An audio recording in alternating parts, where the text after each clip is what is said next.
بسم الله الرحمن الرحيم. السلام عليكم ورحمة الله وبركاته. كل عام وأنتم بخير ومضى المسلمين تعمل كستوى نقدر ونيسان على كل شبكات عالمية هرونا نيوز داولي الواحد كسر نواتن برامج كان كوباد إيدا وحمانتا مقالة هرجيسة قارهانا مجتمع وين مسلمين تا كنا عاصمة الصومال هرجيسة كلتو كذي مدحوينا كحيان كالصومال عبد الرحمن عبد الله إسماعيل السيلعي وعن الكاس وكسو تشيدي يقضبد آد أوبلارن أو تامن سرين حيبلن سقوا كور بحيي درجوين كي ciidamada qaateen isla markaana hambalyo u diray guud ahaanba ummadda islaamka ah. Rahmaan Rahiim.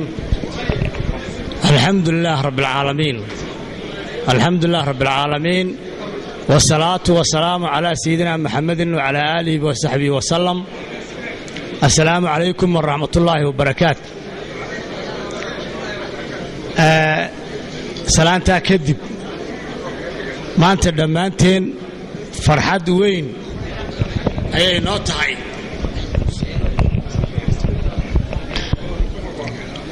waa ciid al-fidri ciidii barakaysnayd ciidaha islaamka labadii ciidood ugu waaweyn mid ka mid ah marka hore waxaan leeyahay taqabbalallahu minna wa minkum wal a'maal as-saalihaat ilaahay naga aqbalo idinkii annagaba amaladii wanaagsanaa aynu muddada 9 habeena iyo maalmoodana soo soomanayn in ilaahay naga aqbalaan ka rajay ilaahay ka baryeynaa ilaahay dunuubteena ku dhaafaan ka baryeynaa waxaynu tabaynay naga dhiman bay ilaahay noogu dhameystira amalkeeni wanaagsanaa ee aan soonka ku soo amal falnay waxaan guud ahaan hambalyo u dirayaa shucuubta islaamka gaar ahaan shacbiga reer Soomaaliland meel joogaba golayaasha qaranka ciidamada qaranka meel joogaanba bulshooyinka reer Soomaaliland dibadda gudaba waxa la ciid mubaarak bale haniyaan ilaahay maartay intii la soo gaarsiiyay maanta waxa la haniyaan ciid wanaagsan ku ciida waxaan hambalyo gaar ah u dirayaa maanta laba hambalyo leh ciidamada qaranka Soomaaliland ee nabadgelyada dalka u heegan meel ay joogaanba oo darajadii loo sii daayay maalmahan maanta ku ciideen iyagu maanta ay u tahay laba ciidood runtii taasina ay ku timiday dadaal badan iyo ka fiirsi badan waxaan leeyahay idinkana ciidda labaad ee darajada maartay maanta astaanta qarankeeda hesheen idinkana waxaan leeyahay hambalyo mar labaad baan leeyahay waxaan leeyahay inaad isku ciidanka dadtii dhamaantiin maadaama muddo badan laga soo shaqeynayay haddana wax bini'aadan ka shaqeeyo marna uu dhameystirmeeno kulay wax ilaahay soo dejiyo ba dhameystiran wax bini'aadan uu ka maqnaan kara waxa lagu dadaalay maadaama qaranku inaga burburay wax badan isbedeleen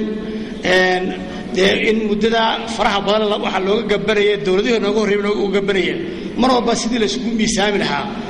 ninkii hore darajada haysan jiray kii waqtiga dambe maartay halganka iyo u soo maray dhibaato dalkani sidii la isku miisaami lahaa bahay wixii maanta soo baxay waxaan jecelahay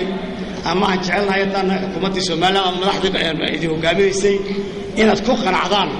oo maanta kii wax badan filayay iyo kii wax yar filayayba aad isku hanaysaan dad walaalaaba tihiin aad ka qiimeysaan xagga qarannimada iyo maanta quruxda soo baxay maanta ee ku kala dambeynta ciidanku kala dambeeyo ee maartay wanaaga iyo sharafta dawladnimada leedahay muuqaal ka soo baxay darteed aad isku hanaysaan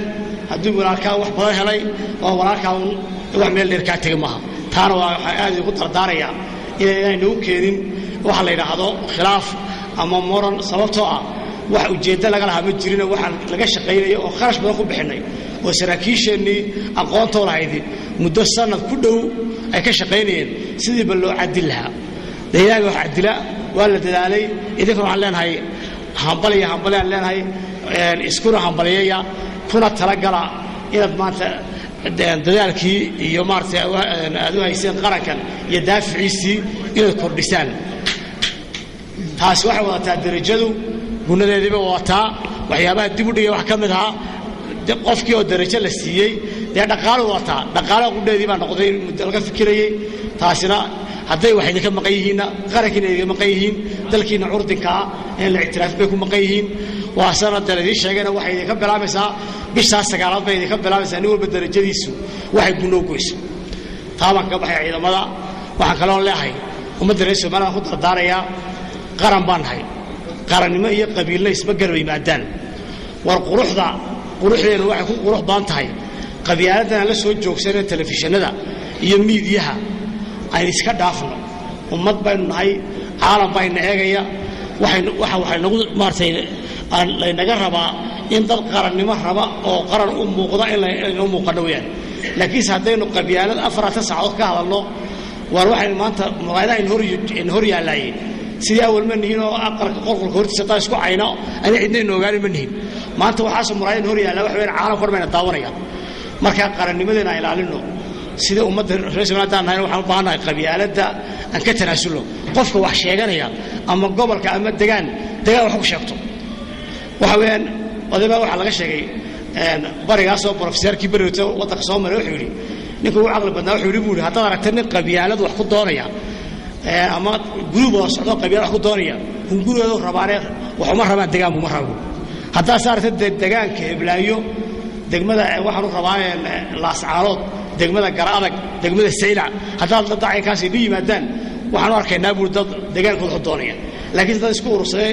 oo la qabyaalad ku hadlayay war dadkaas guriga wax doonaya buure dhageysanina taana loo baahnay dadku cidii wax tabanaysan deegaan ku tabaso hadii tabashi jirtana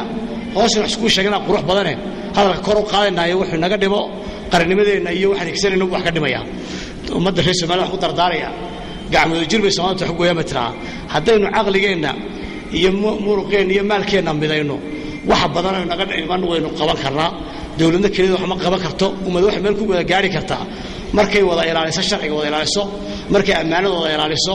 markay wada horumarka ay maartay dhinac iska wada taagto ay meel gaari kartaa laakiin marka dawladdu la soo eego meel laba gaaro waxaan leenahay ummadda reer Soomaaliya maanta meel fiican ma marnaa marka dhan laga eegana kala guuro iyo waqti ciidan ku jirna waxaan ka bixirnaa taasina midnimo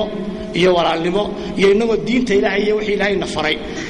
iyo maartay rasuulkeena soo bara aan ku dhaqano wadada toosan waa tasimu bihablillahi jamii'an billahi xarig Ilaahay wada qabsano aan isu kaashana khayrka wanaaga wassalaamu alaykum warahmatullahi wabarakatuh